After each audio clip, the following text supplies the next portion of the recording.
So I've been wanting to make a video like this for a long time, but in 10 years almost of YouTube, you can look back, I've never made a video even touching at all on money as it's related to YouTube or anything else, right? I'm never gonna be, nor will I be today, one of those YouTubers who's like, look how much money I've made on YouTube. And that's the whole point of the freaking video. Nah, dude, that's played out A, and B, I don't know, it's kind of like a scumbag move. Like, who cares, bro? I don't care. But I actually have a story to tell here, and I think, honestly, it's a valuable lesson to a lot of people out there, and I have something I really want to say, so I'd appreciate if you guys could listen till the end, because there's a big takeaway here, at least in my life, and I hope it resonates with some of you guys out there as well. So, YouTube, this is basically the story of how I went from, I don't want to say poor. I had a roof over my head growing up as a kid, right? Roof over my head. But we didn't have, we weren't a family with means. My parents worked hard. My mom had to stay at home because I had an autistic brother who required a lot of attention, big behavioral issues and stuff like that. And, it was just what I knew, I loved it. I loved my family. I loved life. I loved growing up. I've heard that from a lot of people too, right? Who grew up, not very well off, right? Especially compared to their peers around them. But they didn't even really recognize, until they were a little bit older. And that's how my life was too. I actually really enjoyed my childhood, loved my family, and I was grateful for what I did have. But I didn't have a strong sense of familial financial literacy passed on to me as an individual. Nor, and I'm going to come back to this later, nor did I have anything at all in my education at all about financial literacy, which is absolutely bonkers. More on that in just a moment. What I want to tell you guys is how I made millions of dollars as a content creator here on YouTube, briefly, and then how I lost it. I feel a lot more comfortable talking about making millions of dollars, knowing that I lost the money for some weird reason, right? I think it kind of mitigates that scumbaggery that I referred to earlier in the video.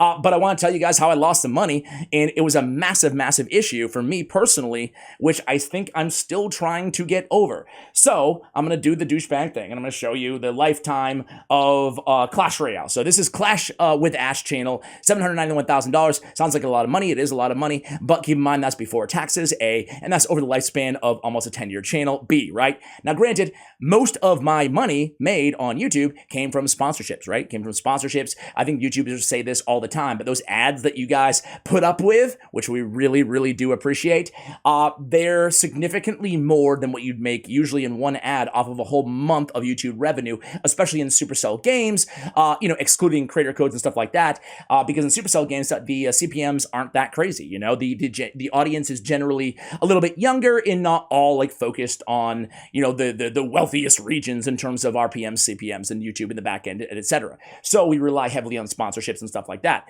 Anyway, on this channel, just shy of 800K, right? So I was doing pretty well. In around 2019, what I did is I saved up all of this, all my other YouTube channels, and then all of my opportunities that I got, all my sponsorships, long-term, short-term, whatever. I was streaming at the time, had a deal with Facebook at the time, blah, blah, blah, right? So I was doing pretty dang well. I was excited. I was great. I was banking everything. What I did is I never lived ever an ostentatious lifestyle, even though at the time with over $1 million sitting in the bank and decent money coming in, I could have done, I could have went and blew it all, right? But luckily for me, it came at a point in life where I was kind of over just like the flippant living like luxurious lifestyle, I was kind of happy with what I had, right? But I figured I could save for my son. This is amazing, blah, blah, blah. Eventually buy like maybe a better house that my family can grow into, blah, blah, blah, blah, blah. I had my plans, And then a little something happened, right? So first of all, I took all of my money, everything that I had, and I did what I thought was the smart thing. I went to a financial advisor, because I knew I didn't know anything about money, because hearkening back to what I was saying earlier, the thing is, guys, dude, there was nothing ever told to me ever about financial literacy ever in my schooling. We were sitting back, and this is no offense to, I'm just going to pick random stuff. The periodic table of elements. You know what's better than the periodic table of elements that I learned in school? I love literature, right? But like reading old whatever literature that's required reading because you're going to need this in life, you know? And again, I love it, but it's more of a hobby or a passion versus a required knowledge that you're going to need in life, right? But I can keep going on and on. Back in my day, I remember my teachers explicitly telling us every day, hey, if you can't spell correctly, if you're a bad speller, you're never going to make it in life. You're going to be a laughingstock. Well, little did they know that, you know, in just, I don't know, about 15, 20 years, we're going to have these things. We're going to have these devices, right? Where they automatically spell check for us, right? Furthermore, hey, if you don't learn cursive writing, you're never going to get anywhere in life. How are you going to write a letter and not in cursive?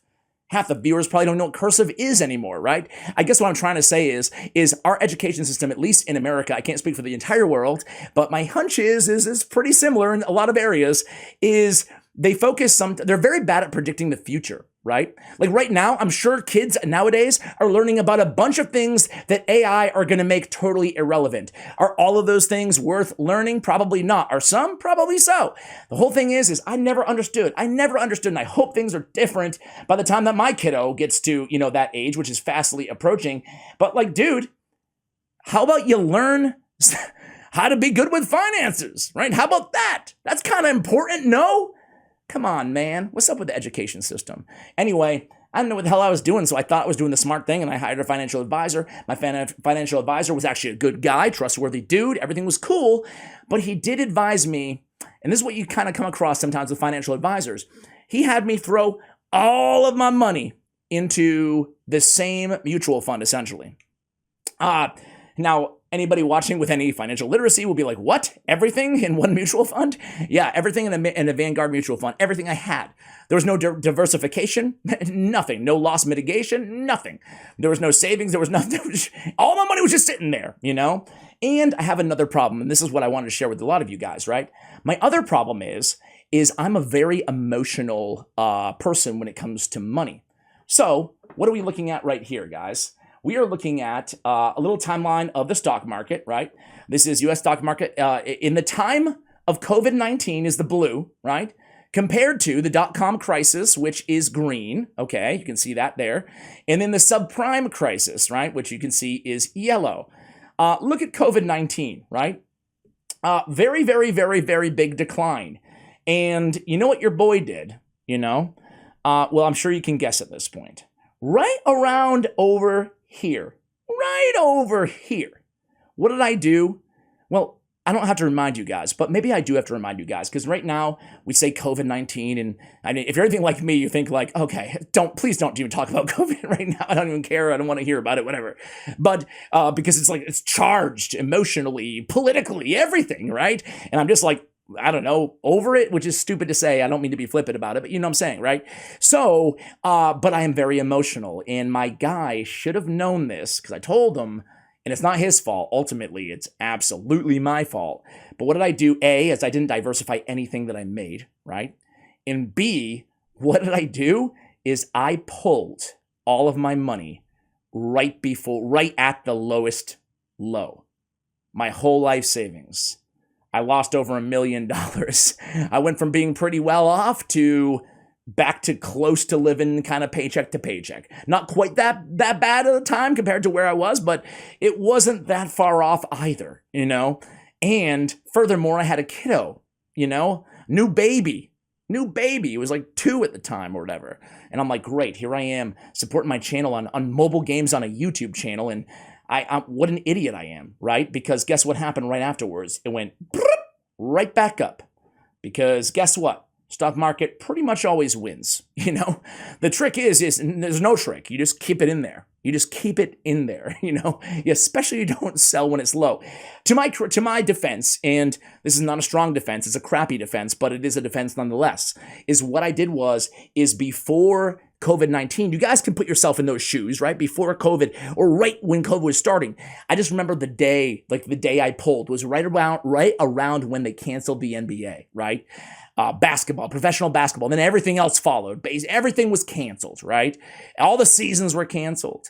And there was this weird moment. If you can think back, maybe you weren't like this, but at least I was, and my circle of friends and family were like this in that period before we knew anything. We didn't know the death rates. We didn't know anything about COVID. But it was just like, okay, we know that like a lot of people are dying, everything's being canceled, and we can't leave our homes, and everything is shutting down around us, including like, you know, the grocery store, the worst of the worst. And it's just like, dude, and people are hoarding everything, you know, and like there's nothing anywhere.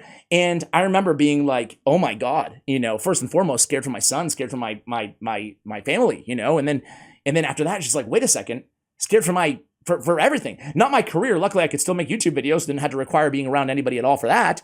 But everything else, I mean, all my money was going every day. I would log on to my account because I was an emotional wreck. And I would see, again, my life savings continue to dwindle and dwindle and dwindle and dwindle and dwindle. And finally, I'm going to have nothing left. Everything's shutting down. Everybody might be dead. Like, of course, this is an emotional thing, emotional feelings. But that's how I felt at the time. And what happened is I pulled at the very worst time. And I lost everything almost, you know? Now, luckily, that was years ago now at this time. And since then, I've been very fortunate to learn a very, very costly and extremely valuable, both in a real sense, right, and also in sort of a conceptual or metaphysical sense, right? Value meaning that I just from then on out, I became so much more responsible. Not only did I learn from this particular lesson, but I also learned, you know, how to properly save my money, right? I actually found it on YouTube, of all things, right? I found, you know, good resources out there to help me with my money, right? But I think number one is, if you're a parent out there, teach your children, spend significant time teaching your children. If you don't know, go out there and find the resources. There's a lot of great resources out there. I don't even know where to turn to. It seems like everybody has a get rich quick scheme, and that's not what I was really about. I just wanted like some strong, sound fiscal advice, and I blew it. But I learned, and now I've been able to recover, you know, been able to recover since then. A lot has changed in my life, and I've been very, very fortunate because I mean, I could have lost everything and the YouTube channel could have declined at the same time. The YouTube channel did decline, but it wasn't until like a couple years after that, right? So I was able to kind of regain my footing, learn some sound financial, you know, advice out there and how to invest and in everything kind of from the bottom again, right? How to diversify, how to make different types of investment, real estate versus stocks versus, you know, whatever you think, 401k, et cetera, right? Savings, how much you need, all this stuff, you know, it's basic stuff, but I didn't know it. And I was very emotional and I thought the world was ending, you know? So anyway, guys, that is my brief story about how I was able to make an amount of money that was life-changing to me. You know, at the age of 30 at the time, I had never saved more than like $10,000 in my life before YouTube, you know? And then I just, you know, I feel for, you know, this is similar thing happens for athletes, right? Athletes, this happens all the time, right? And there's other things too that I didn't mention, like helping out, you know, friends and family and stuff like that, you know, that you want to do, but it's just like you need some sort of a game plan anyway. And so anyway, guys, that's my story. I hope you were able to take away something from this. Don't make the mistakes that I did, namely, and learn something like I did. Learn something and come out a better person for it. So there it is, guys. YouTube can be an incredibly lucrative and an amazing opportunity for people who stick with it. One last thing that I'll show you just on my channel revenue here. We have, this is actually my raid channel, which has been around a lot less time, but the CPMs, the audience is inherently more value from a marketing standpoint. But on the Clash, look at this. As a kind of a final note here, look at the first 2 years, man. From 2014 to 2016, I didn't make, the most I made was like $80, you know? I didn't make much. So for new content creators out there who maybe are watching this a bit, you know, maybe you clicked on it and you're like, dude, how can I get rich on YouTube? Blah, blah, blah. One thing I would say is looking back, I probably made, you know, a couple $1,000s or so in the first 2 years of daily uploads on YouTube. It doesn't happen overnight. You need to, at least in my opinion, you need this to be a hobby or have some sort of passion. It doesn't have to be for the game or the content you're creating necessarily, but it has to be for creation in general, right? For having something to say and having the balls to say it sometimes, like this video maybe to a small extent, right? So anyway, guys, that's all I have to say about that. Hopefully you were able to learn a lesson like I did. I'm definitely going to share this story with my son when he's old enough because I don't want him to make the same mistakes his old man did, right? I've been fortunate, I've been lucky, but it could have turned out much, much worse for me. And again, I hope that you guys were able to take something away from this video as well. Much love, and as always, take care, guys.